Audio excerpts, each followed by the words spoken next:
എണ്ണക്കറുപ്പിൻ നിറമുള്ള കൺകോണുകളും ചന്ദനമുട്ടിതൻ ഗന്ധമേറിയ മെയ്യും. ആലപ്പാട്ടുകാർ അനുഭവിച്ച ദുരന്തത്തിന്റെ ഓർമ്മകളും കടലോര ഗ്രാമത്തിന്റെ ഉൾത്തൊടുപ്പുകളും പെൺകൂട്ടായ്മയിൽ കവിതകളായി പിറന്നു. പകലിലേക്ക് തുറക്കുന്ന ജാലകങ്ങൾ എന്ന പുസ്തകത്തിൽ 23 കവിതകളാണ് ഉൾപ്പെടുത്തിയിട്ടുള്ളത്. വിദ്യാർത്ഥിനികളും വീട്ടമ്മമാരും അടക്കമുള്ള ആലപ്പാട്ടെ പെൺകൂട്ടായ്മയാണ് പുസ്തകത്തിനു പിന്നിൽ. മരണവും വിരഹവും ഒറ്റപ്പെടലുമെല്ലാം കവിതയിൽ പ്രമേയമാകുന്നു.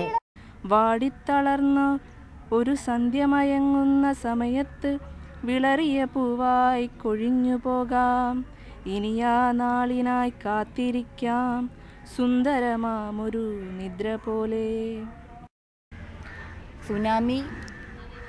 കേരളത്തിൽ സുനാമി സംഭവിച്ചപ്പോൾ ആകെ നഷ്ടപ്പെട്ട ജീവനുകളിൽ നിന്നും 170 നഷ്ടപ്പെട്ടപ്പോൾ 141 വരുന്ന ജീവനുകൾ ഞങ്ങൾക്കാണ് നഷ്ടപ്പെട്ടത്.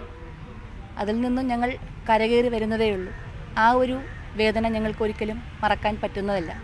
അത് ഞങ്ങളുടെ ജീവിതത്തിലും ഞങ്ങളുടെ മാനസികമായ അവസ്ഥയും അത് വളരെ വല്ലാതെ ബാധിച്ചിട്ടുണ്ട്. അതിൻ്റെ ചില അംശങ്ങൾ നമ്മൾ എത്രയൊക്കെ മറക്കാൻ ശ്രമിച്ചാലും അത് കവിതയിൽ കയറി വരും എന്നുള്ളത് തന്നെയാണ് സത്യം. നവമാധ്യമ കൂട്ടായ്മകളിലൂടെയാണ് ആലപ്പാട്ടെ പെണ്ണെഴുത്തുകാർ ഒന്നിച്ചത്. ആലപ്പാട് സ്വദേശിനിയായ ഗോപികയാണ് പുസ്തകത്തിന്റെ കവർ രൂപകൽപ്പന ചെയ്തതും. ന്യൂസ് 18 കൊല്ലം.